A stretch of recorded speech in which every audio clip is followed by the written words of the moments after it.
ايه ده؟ هو فعلا كان في قطة سودا واقفة بعيد وبتبص عليا؟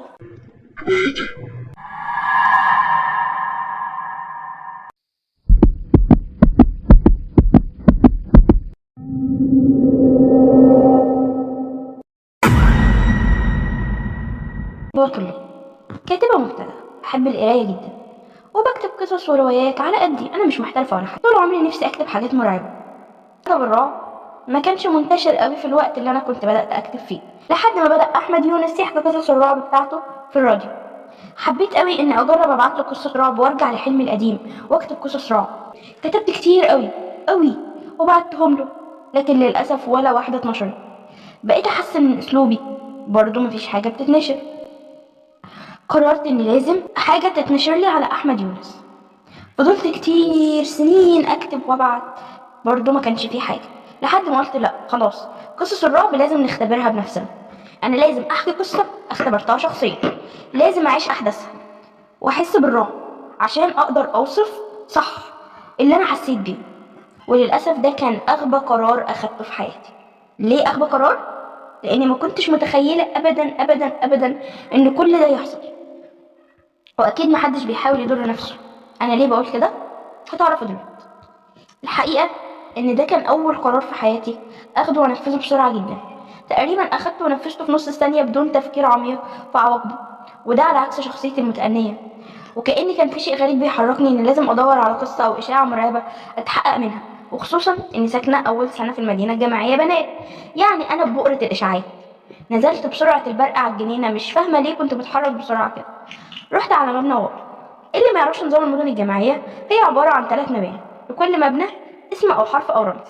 كل مبنى 3 أدوار، كل دور مقسم 3 كورديون. ده بيكون ممر طويل كل أوض قصاد بعضيها، وريسبشن وحمام. ريسبشن بيربطهم ببعض، والحمام مملى واو. من يوم ما دخلت المدينة وأنا بستشعر منه بهالة مرعبة مخيفة، يمكن عشان كلام الدفعات الكبيرة اللي كانوا بيخوفونا بيه إن الأوض الفاضية جوايا بنسمع فيها أصوات وبتحس بحر وأنت نايم. طبعا كلها تخاريف ومقالب، كلام بنات فارغ، واصحابي ساكنين فيه ما سمعتش منهم حاجة. بس قررت ان اجمد قلبي واشوف اصل القصة ايه، ما انا لازم اعيش قصة. لكن لما ركزت مع المبنى قوي كان في حاجة غريبة فعلا. يعني اللون الحيطان بيضة، كأنها لسه مدهونة من كام شهر. بس على حسب علمي ان هي ما كانتش ناصعة البياض قوي زي بقية المباني. واللي عرفته بالصدفة وانا بحقق كده وعاملة فيها كرومبو من مشرفة، ان ده المبنى الوحيد في المدينة اللي بيتبيض كل سنة مرتين، مرة في الأجازة ومرة في أجازة آخر السنة. كأنهم مش عايزين حد يعرف ان هو بيتبيض، على الرغم ان في الدراسة بيبقى شكله قديم برضه وما اتبيضش. الموضوع كان غريب وملوش تفسير خالص عندي، ولا حتى عند المس اللي كلمتني. وده حمسني ان ادور اكتر واكتر. بدات اسال هنا واسال هنا، واكلم الدفعات اللي اكبر مني، واتطقص من هنا واعرف معلومه من هنا. بس الكل كان بيقول ان المبنى فيه حاجه غريب، وان الحيطان بتاعته فعلا شكلها قديم عن الحيطان التانية اللي موجوده من المباني التانية. زي ما انتوا شايفين ورايا دي مباني المدينه، لكن هو حيطانه اقدم بكتير من الحيطان دي، على الرغم ان هو بيتجدد كل سنه مرتين زي ما عرفت. لحد ما وقعت على طالبه كانت عايشه فيه، حكت لي قصة غريبة شوية. قالت لي في قصة حد قريبها حكاها لها عن طالبة من سنتين، كانت من أسوان، في قرية من أسوان على الحدود، وعاشت في المبنى ده سنتين، وفي نفس الأوضة اللي الكل بيقول عليها إن هما بيسمعوا منها أصوات وحاجات، والأوضة دي دايما مقفولة. قالت لي إيه بقى؟ قالت لي إن البنت دي عاشت سنتين في نفس الأوضة، في نفس المبنى، ما كانتش بتنزل أجازات خالص غير في نص السنة أو آخرها، بحكم إن بيتها بعيد قوي عن المدينة. وعلى الرغم إن حكاية إن أنت تسكن في نفس المبنى مرتين ورا بعض في مدينة جامعية دي مش مضمونة خالص، بالعكس دي بعيدة قوي. إلا إنها كانت بتحصل مع البنت دي. سميها مفارقة، سميها سخرية قدر، سميها حظ، لكن البنت دي قعدت سنتين ورا بعض في نفس الأوضة وفي نفس المبنى. كان معروف عنها إنها انطوائية وتصرفاتها غريبة. كانت دايما تقص خصل من شعرها، وتدخل الحمام بشمعة والعة حتى لو الكهرباء ما كانتش مقطوعة. ما كانتش بتكلم حد لا في المدينة ولا في الكلية، حتى رفقتها في نفس الأوضة ما كانش ليها كلام معاها تقريبا.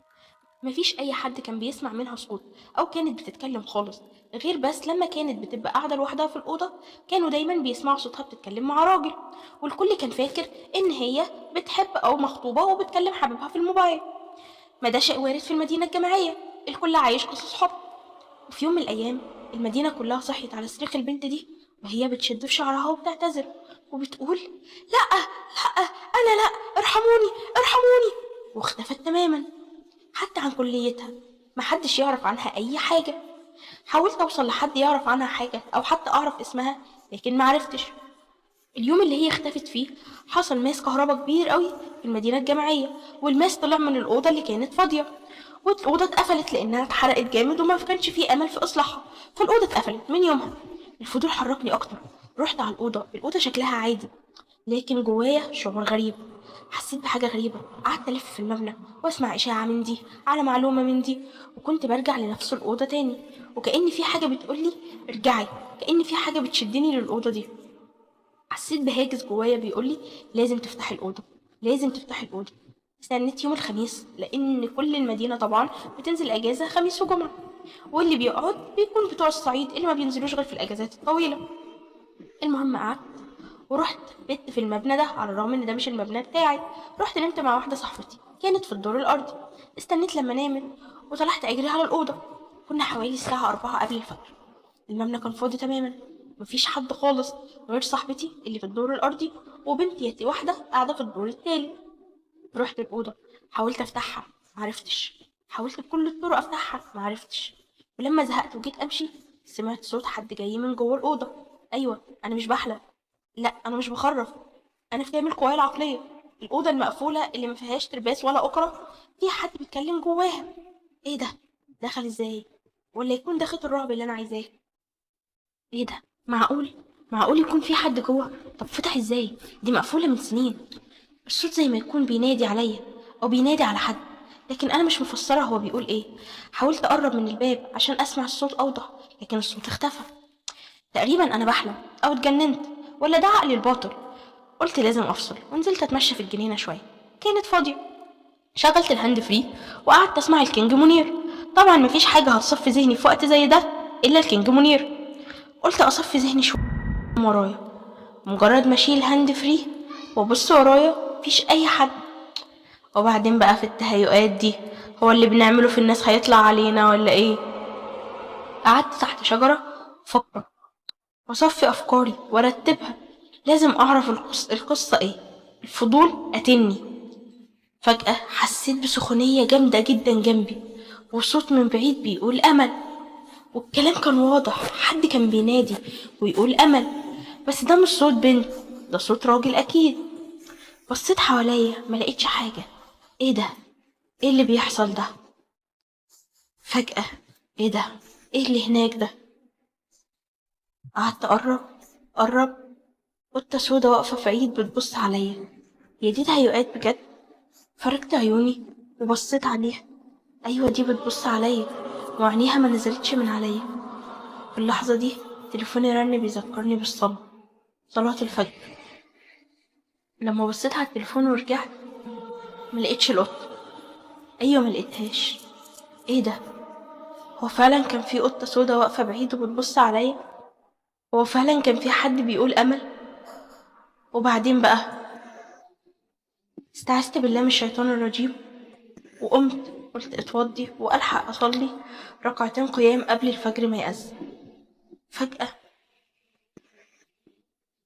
بصيت حواليا تاني، أنا حاسة بسخونية، حاسة في حاجة بتحصل، في حاجة مش مظبوطة، في نفس حواليا، لكن المكان اللي أنا قاعدة فيه فاضي. فين القطة؟ القطة اختفت لكن السخونية موجودة، الصوت راح لكن حاسة بنفس.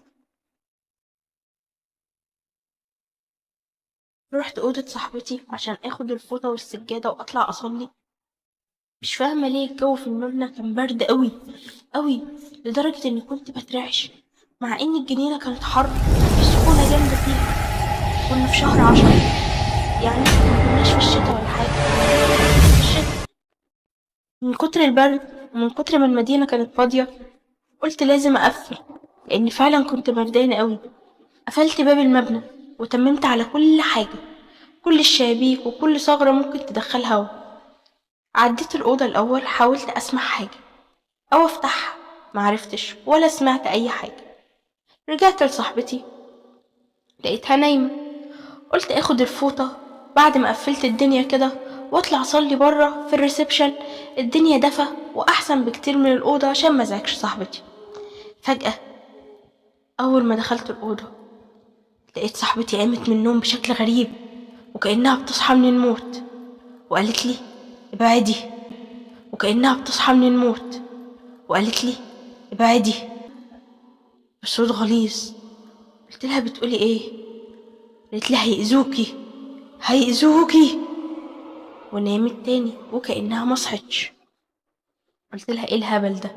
انتي عارفه ان انا ما بحبش الهزار السخيف ده، ورحت ضربتها لكنها ما صحتش. هزتها لكنها كانت نايمه في نوم عميق قوي وكأنها في غيبوبه. ايه ده؟ في ايه؟ بس صاحبتي دي معروف عنها ان هي بتعمل مقالب، كل ده وعقلي مش مترجم ان في حاجه غلط بتحصل. رحت اتوضى ومعرفش ليه رجعت للأوضة تاني. لقيتني وقفت على بابها وانا بقول لها ما انا لازم اعرف حكايتك ولازم افتحك. انا استسلمت للفضول ومشيت على الحمام وانا باصه في الارض وبفكر، متأكدة متأكدة تماما اني قفلت كل حاجة ومفيش اي شيء ممكن يدخل المبنى ولا اي حاجة خالص، وان المبنى فاضي تماما مفيش اي حاجة. فجأة ايه ده؟ قطة ظهرت تحت رجلي على باب الحمام. لو ما اخدتش بالي كنت دوست فوقها. رجعت لورا خطوتين وانا مذهولة، القطة دي جت منين وظهرت امتى؟ انا ماشية بصة قدامي كويس، ما كانش فيه قطة، كل حاجة مقفولة، انا متبمة على المبنى كويس، ما كانش فيه قطط، انا متأكدة. طلعت منين؟ طلعت منين؟ قطع حبل تفكيري الحر اللي حواليا، حر لدرجة اني عرقت والعرق بدأ ينزل.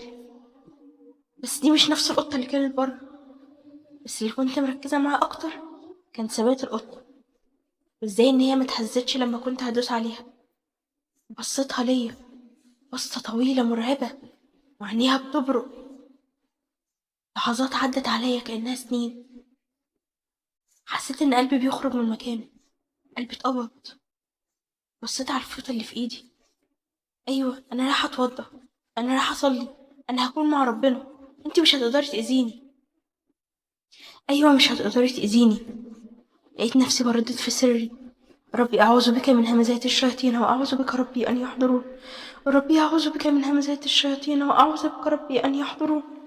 ومشيت من جنبها وأنا حرفيا بستجمع شجاعتي وبجر رجلي، وقلت لها وبصيت لها وقلت لها لا تأذيني ولا أذيكي.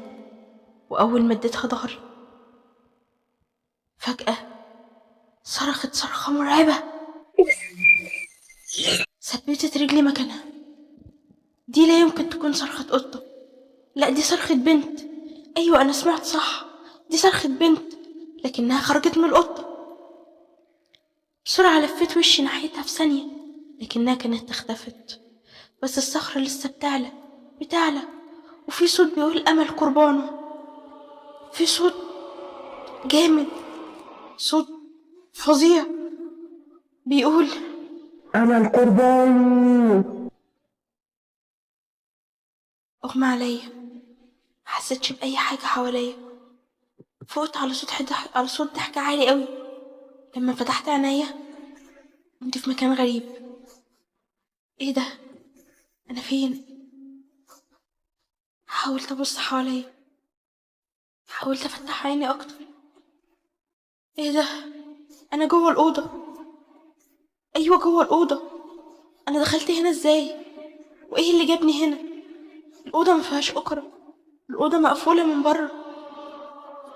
ازاي دخلت هنا؟ ازاي كانون الاوضه مصدي؟ معنى كده انها ما اتفتحتش من سنين. طب انا دخلت ازاي؟ بصيت على الاوضه، كانت اوضه عاديه جدا جدا، ما فيهاش اي حاجه غريبه، كل حاجه سليمه، ما فيش اثار حروق ولا في اثار ماس. بس انا سامعه صوت ضحك. ايه ده؟ ده ضحك ولاد، صوت صبيان. جاي منين الصوت ده؟ دي مدينه بنات، ازاي يكون فيها جنس تاني؟ بدأت أدور في الأدراج والدواليب، لقيت صور قديمة متقطعة مش واضح ملامحها. دي صورة ولد وبنت، لا دول صورة بنتين مختلفين لكن ملامحهم مشوهة. وفي ولد صورة ولد كمان مكان وشه كلمة واحدة بس. ايه الكلمة العجيبة دي؟ انا مش عارفة اقراها. توباتول.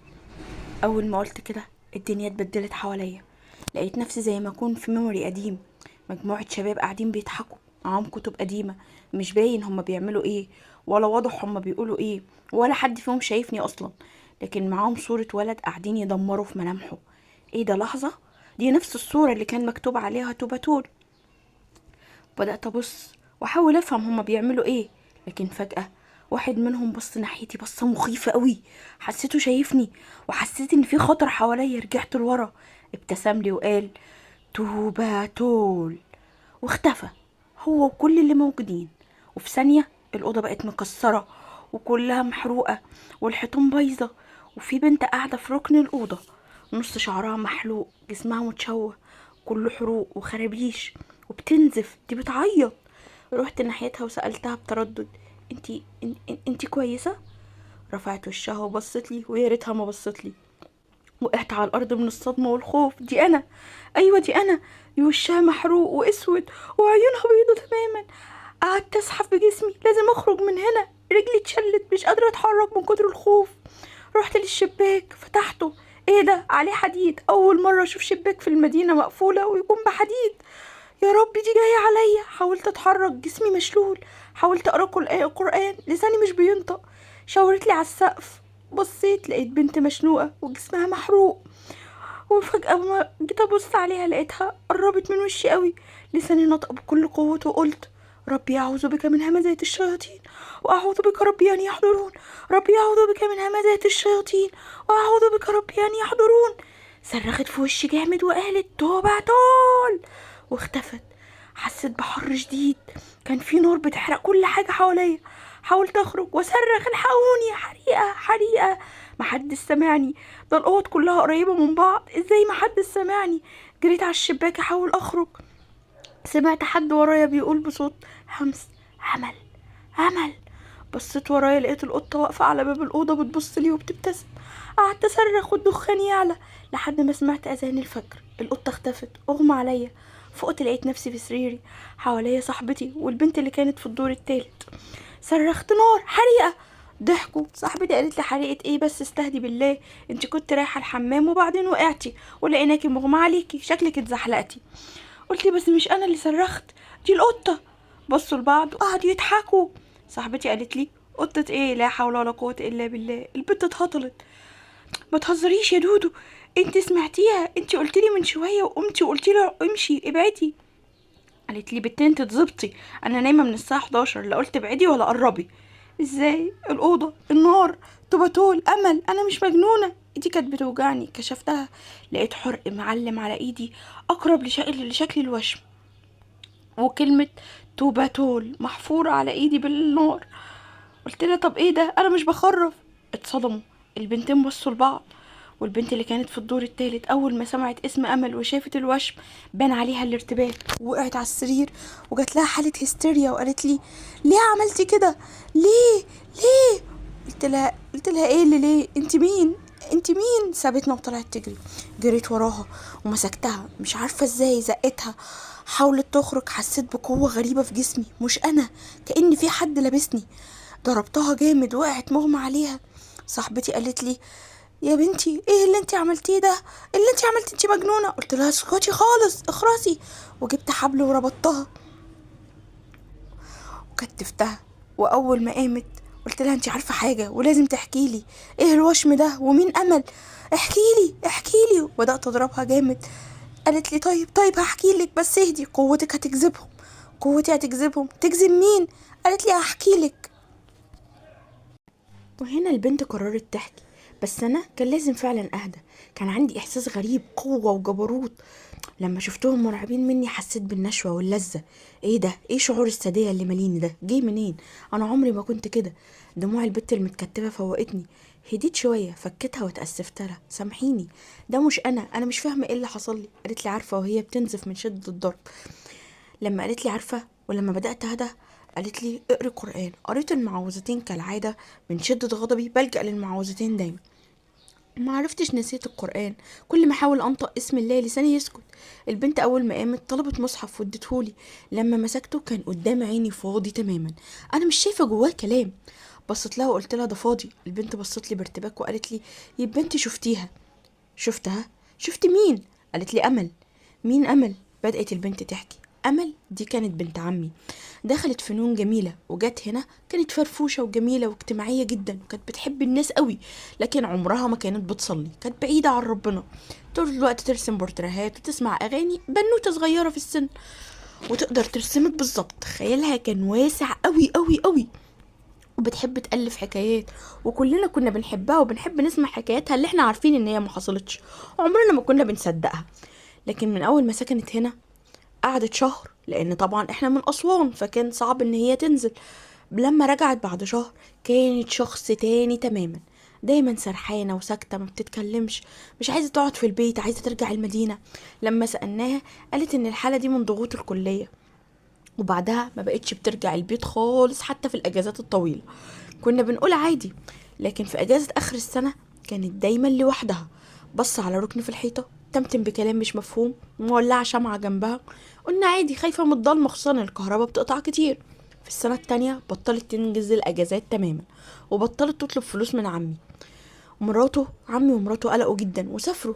لكن شكلها كان غريب، جسمها مليان خرابيش، خست قوي، جلد على عظم. مامتها شدت الطرحة من على راسها، لقت خصل في شعرها فاضية، وشعرها مقصوص، وحروق كتير، وآثار خنقة حوالين رقبتها. عمي اتفزع، عمل مشكلة في المدينة الجامعية وأخدها على دكتور، وفضلت في المستشفى فترة طويلة. كانت رافضة الكلام والأكل. كل اللي كانت بتعمله إنها ترسم صور لولد تقريبا ملوش ملامح، وصور لبنت تانية، وكل كتابتها كانت توباتول توباتول. دكاترة كتير حاولوا يعالجوها أو يعرفوا مالها، بس هم قالوا إن هي جالها ذهان أو مرض عقلي، واتحجزت في المصحة شوية. لما كانت بتمسك المصحف كانت تقول إنه فاضي. عمي جاب لها شيوخ كتير، لكن كانت كل شوية تقول إن المصحف فاضي.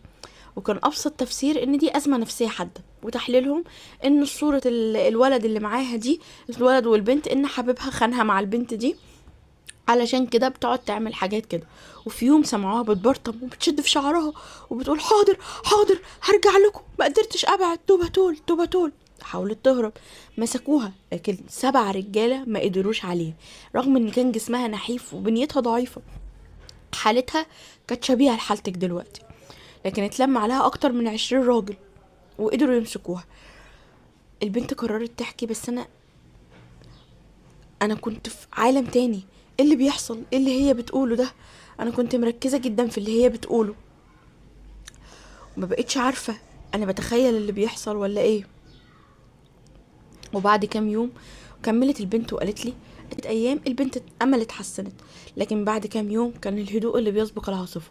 هربت من المستشفى، محدش عارف ازاي فكت نفسها، محدش عارف هي راحت فين. وبعد اسبوعين اكتشفوا انها رجعت المدينة، كانت عايشة عادي جدا ولا كأن حاجة حصلت. مش فاكرة اي حاجة على المستشفى وعلى الدكتور ولا اي حاجة. الدكتور قال خلاص خلاها تمارس حياتها عادي، ولو ظهر عليها اي شيء ترجع له تاني. وبعد شهرين حصل اللي كل المدينة عارفاه. رجعت المستشفى، لقوا على ايديها وشم زي اللي على ايدك ده بالظبط، وظهرها كان عليه وشم كبير، عين فيها نار. كانت دايما مرعوبة وبتخرف لحد ما بقت عايشة بدون روح. كانت شبه الأموات، لا بتاكل ولا بتتكلم ولا بتتحرك، لحد ما في يوم لقاها شنقة نفسها بملايات السرير، ولكن سابت ورقة فيها كلام انها ترجع تاني وهيتكرر تاني، والقوة هتتملك تاني، وكلام كتير وكلمة واحدة واضحة، هي أمل قربانه. ومحدش عارف يقرا باقي الجواب.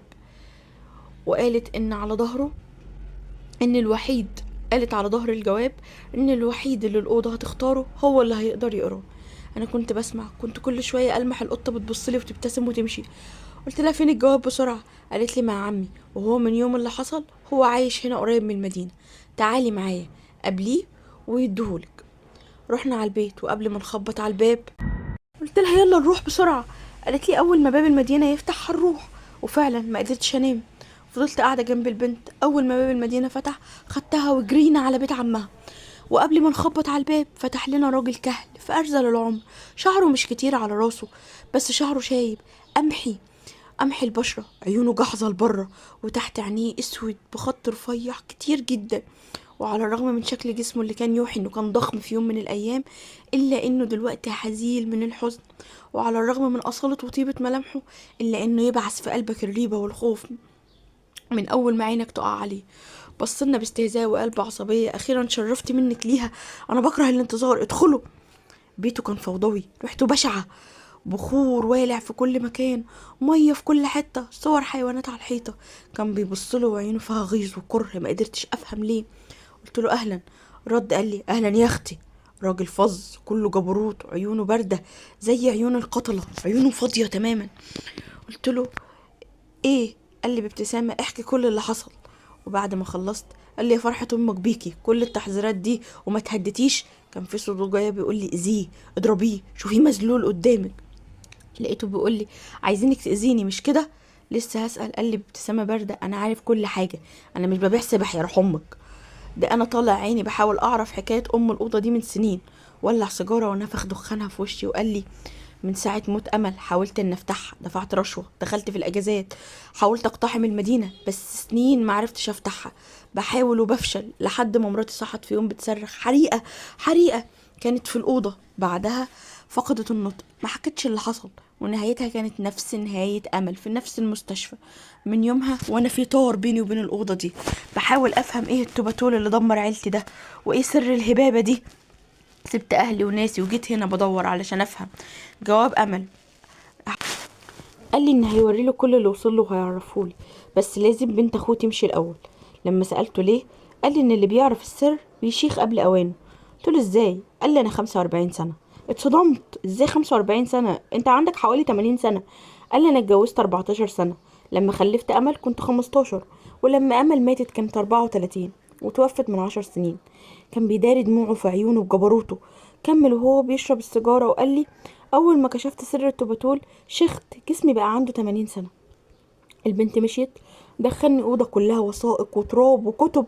قال لي: بصي، انا قريت في السحر وسرقت اثار وقريت في التاريخ وحضرت جن وتقريبا كفرت عشان اوصل للي هحكيهولك ده. انا قعدت اقرا ودعبس وادفع فلوس واسرق اثار واجيب في كتب سحر واحضر جن وكفرت لحد ما وصلت وفهمت ايه التوباتول. وجاب لي مخطوطه قديمه، مخطوطه فراعنه، وكام كتاب شكلهم غريب وقديم، صفحاتهم مصنوعه من الجلد البشري ومكتوبين بالدم، مكتوبين بلغه مش مفهومه، حروف عربي على لاتيني على ارقام ورموز، لغه عفاريتي. كل اللي مفهوم هو كلمه التوباتول مكتوبه بحروف عربيه مشكله وجنبها رموز. ما فهمتش حاجه. قلت له: ايه ده؟ قال لي: كان في قريه قديمه مش معلوم مكانها فين بالظبط. القريه دي حصل فيها اختفاء الاطفال وشباب، ومحدش عارف بيروحوا فين ولا جثثهم حتى بتروح فين، عايشين ميتين، لحد ما وصلوا لجينا بول. دي كانت اجمل وارق بنات القريه، ولكن اكتشفوا انها كائن غير بشري، شبه البشر، جسم ضخم، عيون خضرة وعيون صفرة، بيتغذى على الطاقة الروحية للشباب. وعشان تفضل بنت جميلة، لما كشفوها كانت قتلت 25 طفل وشاب. حاولوا يحرقوها لكن سلطت عليهم غضبها بلعنة أصابت جنس الرجال إنهم يموتوا على 35، ورمت نفسها في النار. وده فعلا اللي حصل لكل جنس الرجال اللي بيدخل القرية، بيموت على 35. رجالة كتير هربوا، لكن أول ما خرجوا من القرية اتحولوا لشيوخ، لحد ما الملك بعت ابنه وفريق أطباء وكهنة وسحرة عشان يفكوا اللعنة، لكن كلهم ماتوا أول ما دخلوا القرية. فقرر الملك إنه يبني سور عازل يعزل القرية عن بقية المملكة، خصوصا إن الستات كانت بتخلف ذكور بكثرة. واتنسى أمر القرية تماما، لحد ما جت بنت منهم قررت إنها تستعين بمخلوق شبه جينول يفك اللعنة. بعد سنين نجحت في تقدير الكائن ده، وكان اسمه توباتول. وفعلا نجحوا في تحضير الكائن اللي كان اسمه توباتول وساعدهم، لكن في المقابل اتحكم في مصيرهم، وكان لازم كل فترة يقدموا له قربان عبارة عن عروسة جميلة، واللي كان بيحاول يثور عليه كان بيتحول لوحش، لحد ما الناس زهقت منه ومن ظلمه، ونجحوا مع دخولهم في الإسلام إنهم يختموه هو ولعنته. لكن في يوم جه ساحر قدر إن هو يحضره من تاني، وعقد معاه اتفاق، وان هو هيجيب له مضيف وقرابين مقابل ان هو يخليه خالد وشباب على طول ويجعله اقوى واغنى. وتم الاتفاق، وكان الولد والبنتين اللي انت شفت صورهم هما المضيف. الولد كان المضيف والبنت كانت القربان، وده كان من حوالي 70 سنة. والكائن ده لازم يتغذى على المضيف. فالشاب قرر ان هو يقنع اصحابه انهم يلعبوا ويقربهم ويقريهم التعويذه ويخليهم يدوله طاقه حياته من غير ما ياخدوا بالهم. وكان بيدوله جبروت ونفوذ وهو والساحر، لحد ما وهن الشاب وانتحر بعد ما خلص كل اللي حواليه وعاش 60 سنه. وبعدها الساحر ربطه في الأوضة وخليه هو يختار المضيف بتاعه لحد ما وصل لأمل اللي انتحرت هي كمان. حاول يستحوذ على أمها لكنها كانت زي أمل وفوق احتمالها وانتحرت، وانت المضيف الجديد اللي هو اختاره. 1000 مليون مبروك عشان تبقي تدعبسي وتلفي بعد كده. لكن اللي انا مش قادر افهمه هو ليه ما قدرش يستحوذ عليكي لحد دلوقتي؟ فيكي حاجة منعاه. قلت له ممكن قرب من ربنا. عيونه لمعت لمعة ما فهمتهاش. سألته على جواب امل، قال لي هروح اجيبه. بعد ما مشي بقلب في الصور لقيت 3 صور. صورة الولد معمول عليها تباتول وطلاسم وكلمة عليهم نقطة دم والاسم حواليه لكن الملامح واضحة. وبعدها صورة أمل اللي كانت نفس الوضع، لكن الصورة التالتة صدمتني. كانت صورتي أنا، حد مصورها لي في الشارع. اتصدمت، حسيت اني مش مركزة. فجأة ضربة قوية جت على دماغي وما شفتش الدنيا بعدها عاملة ازاي. لما فقت لقيتني متكتفة حواليا دايرة مرسوم جواها نجمة وطلاسم، وشفت ابو امل بلبس غريب وعمال يقول كلام اغرب وماسك سكينة وجاي عليا وراح جرح ايده ونزل الدم عليا. صرخت مش فاهمة حاجة، انت بتعمل ايه يا مجنون؟ سيبني سيبني. ضحك وقال لي كل ده وما فهمتيش؟ انا الساحر اللي عندي 190 سنة. قلت له بنتك ومراتك انت مجنون، ازاي ضحيت بيهم؟ قال لي هي اللي متخلفة، انا من حب فيها كنت عايزة ادها قوة ونفوذ وشباب دايم، لكن هي ما استحملتش وانتحرت. هي والبقرة اللي انا اتجوزتها كانوا سبب في اني شخت قبل اواني، ولازم يسكنك عشان ارجع شباب تاني، وانتي اللي واقع عليك الاختيار. روحك قوية، مش هتقدري تنتحري. لازم ارجع شباب، لازم ارجع شباب. صرخت فيه انت حيوان واناني، دمرت بنتك ومراتك عشان تفضل شباب وعايز تدمرني انا كمان. قال لي انا هرجعه عشان هيرجعها لي. مروحة متعلقة معاه. حاولت اقرا قرآن، ضربني. قال لي مفيش هنا غير الفتن، انا هعرف ازاي ابعدك عن ربنا عشان يقدر يتلبسك. قلت له بنت اخوك وصاحبتي هيوصلوا لي. قال لي انت ما تعرفيش بنت اخويا ميتة من 180 سنة، انا قدمت له روحها قربان زي ما عملت معاكي بالظبط. شفتي قدر يجيبها تاني حقيقية، بس قوته محدودة، مش بتيجي غير يوم او 2 وبتختفي. حسيت بألم فظيع جوه جسمي. قال لي ايوه روحك وايمانك بيضعفوا، التعويذة اشتغلت. سابني ومشي وانا بتعذب، خيالات بترقص حواليا. اكفري صوت بيتردد جوايا، جوه راسي اغاني ورقص قدام عيوني. حاولت اقرا قرآن، مش شايفة، مش قادرة. حسيت بحاجة بتبعدني عن ربنا، في فتن، في حاجات وحشة بتحصل قدامي. قعدت اقول يا رب يا رب يا رب. فجأة شفت قدامي كائن ضخم اخضر شبه الثور وعيونه صفرة، بيقرب لي وبيضحك عاوز يمسكني. صرخت بكل قوتي بحاول اقول يا رب، لساني مش قادر ينطق. كل شوية كان بيكبر ويضخم اكتر ويحاول يضمني. قوتي ضعفت وجوايا بقول يا رب ساعدني يا رب ساعدني. فجأة حسيت بإيد بتطبطب على كتفي وخرج من ورايا نور كأنها طاقة على شكل بنت. حاولت اشوفها، كانت امل. قربت مني ونفخت على عيوني. ساعتها شفت ان كل دي خيالات واقدر انطق. قلت يا رب يا رب.